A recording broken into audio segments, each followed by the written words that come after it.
Oi, gente, tudo bem? Eu vou falar para vocês hoje um pouquinho desse livro. O nome dele é Alegria, Culpa, Raiva e Amor, do Giovanni Frazeto.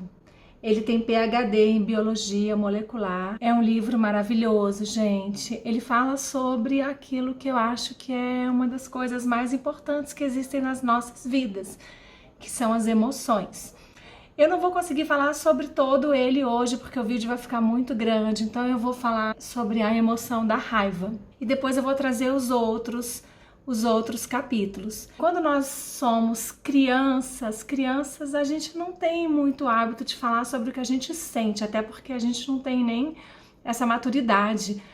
E adolescente é como se os adultos não quisessem te ouvir muito, né? Como se o adolescente não falasse muita coisa interessante, além daquele mundo que ele vive e que é importante para ele, e nós acabamos que nos tornamos adultos que falamos poucos sobre o que nós sentimos.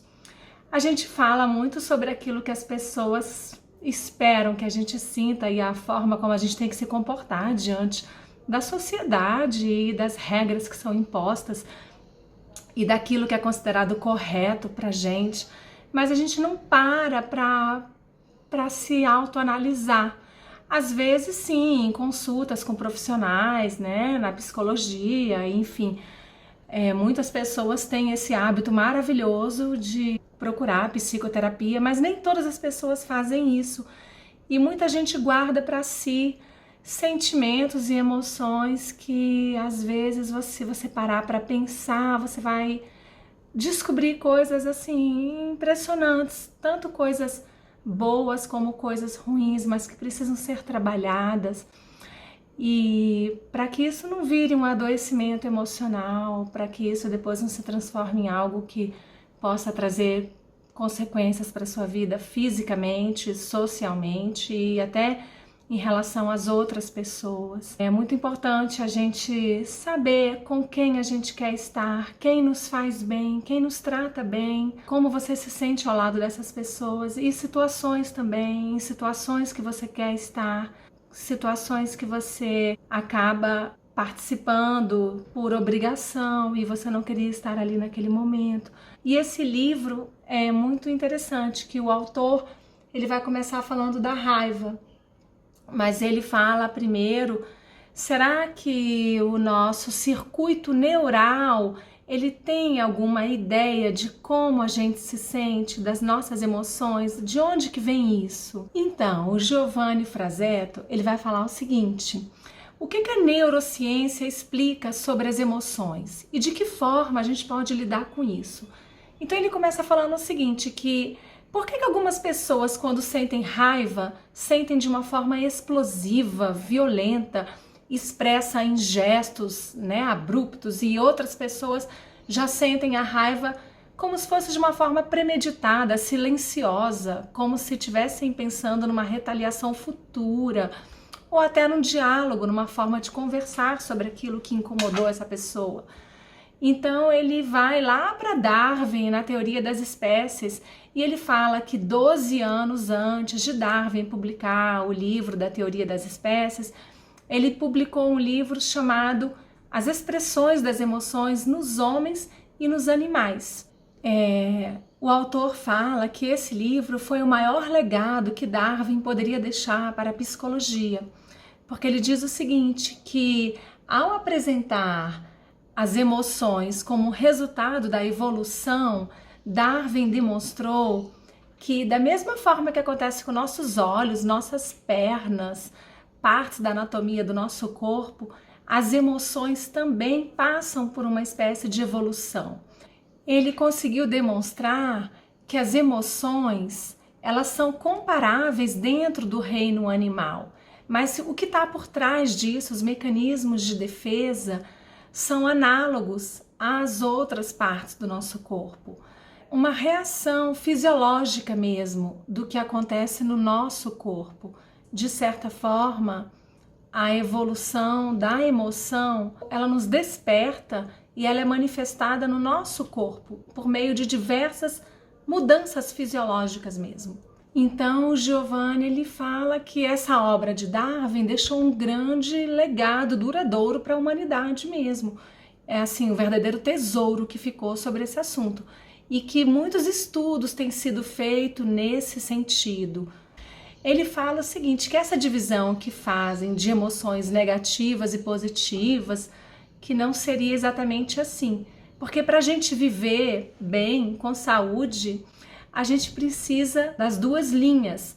Então seria mais como uma orientação do que o ruim e o bom. Então, por exemplo, na linha daquilo que seria, que o senso comum fala que é um sentimento negativo, que seria, por exemplo, a tristeza, a inveja, a solidão, o arrependimento, a culpa, isso daí seria um tipo de orientação. Já, por exemplo, a curiosidade, a alegria, o amor, seria um outro tipo de orientação. Então ele conclui dizendo que o sentimento, ele nada mais é do que a consciência privada que você tem daquela emoção que você está sentindo.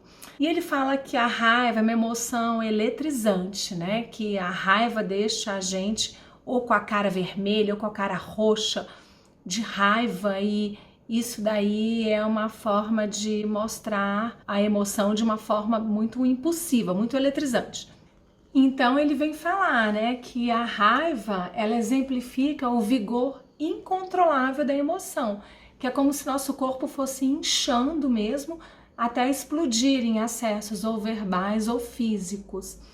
E ele fala que a raiva tem muito a ver com a escolha, com valores, com opções mesmo, e daí também com a ética, com a moral e com as condutas que nós temos. Ele vai lá na história e fala de Platão, que ele fala primeiro que sempre se dividiu a emoção da razão, que isso daí sempre houve essa repartição. E aí ele fala de Platão, que Platão dizia que existiam 3 tipos de paixões, de energia, que a alma humana era dividida em 3 tipos de paixões, que seria a razão, a emoção e os apetites. E que a razão era a mais nobre de todas as emoções. E os apetites e as emoções, eles ficavam de uma forma secundária. E que logo depois veio Freud, né, que falou da separação do id, que são os nossos instintos, são aquelas emoções que a gente não tem muito controle e não usa muito a razão, que estaria no ego. E o funcionamento do id, né, ele é totalmente livre de lógica ou de racionalidade. Acima do id, na hierarquia feita por Freud, está o ego, que o ego exerce um certo controle inibidor sobre o id. Tudo relacionado à nossa sociedade, à repressão, à cultura. Então o autor ele fala que durante muitos séculos a razão e a emoção foram colocadas assim em territórios extremamente concorrentes, né, que não se misturavam, como a água e o óleo, por exemplo. E a parte frontal do cérebro estava só ligada à racionalidade, e hoje já se sabe que a emoção também influencia muito nessa parte, né, do cérebro também. Ele cita um caso bem famoso aqui no livro do Phineas Gage, que ele teve uma barra de ferro de 1 metro de comprimento e 3 centímetros de espessura, entrou pela parte esquerda da cabeça dessa pessoa e saiu pelo outro lado da face. Teve uma lesão muito grande no lóbulo pré-frontal, e apesar dele não ter tido nenhuma alteração na fala e em questões fisiológicas, ele teve durante um tempo uma mudança de comportamento muito séria, que deu problemas na vida dele, social, moral, enfim, ele se tornou uma pessoa extremamente inconveniente e muito agressiva, muito violenta, diferente do que ele era anteriormente a sofrer esse acidente. Ele fala que outros experimentos que foram feitos também, né, por outras pessoas estudando essa área, mostraram que apenas com a razão você não é capaz de tomar nenhuma boa decisão na sua vida, que tanto a emoção como a razão, elas têm uma dependência mútua entre as duas. Ficou provado que qualquer lesão séria no córtex pré-frontal dá alterações muito graves, né, no comportamento e na agressividade da pessoa. Uma outra forma colocada aqui pelo autor sobre como detectar um comportamento violento em uma pessoa está ligada à genética. Pesquisas que foram feitas na década de 90, as enzimas elas produzem moléculas, né? E que a MAOA seria uma enzima que, quando estivesse muito pouco presente no organismo da pessoa, ela poderia ser um fator que causasse também agressividade e violência.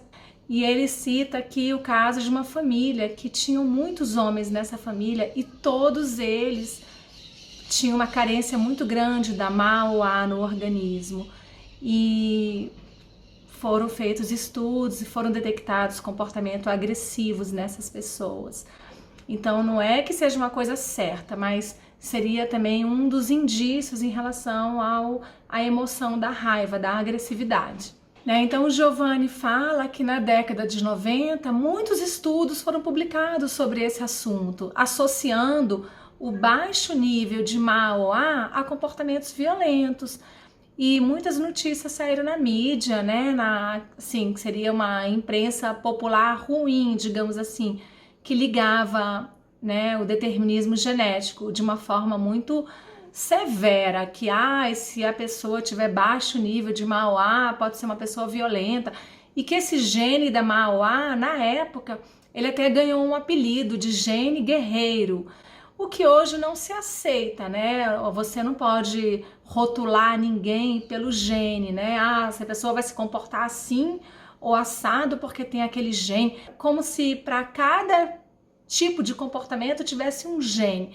Isso hoje é condenado, mas o que ele quer colocar aqui é que é uma forma a mais de fazer essa análise, né?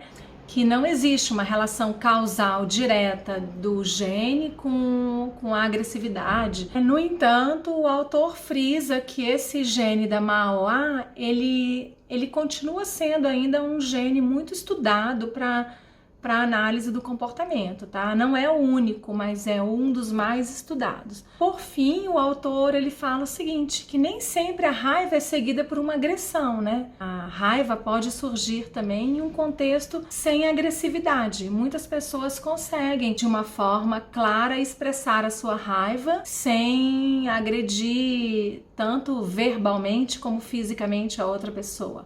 E que isso é o mais sensato, é o que a gente deve buscar na nossa vida. Volta naquele discursinho que eu falei lá no início, da gente olhar para nós próprios e sentirmos e entendermos o que a gente sente, né? Porque às vezes, até no momento de raiva, você fala algo que não quer falar ou se manifesta de uma forma que você depois vai se arrepender muito. Aqui, basicamente, eu falei agora sobre a raiva, um pouquinho sobre a história, né, da neurociência com as emoções, o que o autor traz. E eu vou continuar a leitura desse livro e em breve eu vou trazer os outros capítulos. E é isso, gente. Eu espero que vocês tenham gostado. Eu tentei falar de uma forma mais clara, mas o livro traz muitos termos técnicos também, muitos exemplos. É um livro muito maravilhoso, vale a pena ler. Então eu espero que vocês tenham gostado de verdade. Qualquer coisa a gente vai se falando, deixa aí no comentário alguma dúvida, sugestão, tá? Um beijo, tchau! Fiquem bem todos nessa época aí de quarentena e tomara que acabe logo para todos nós.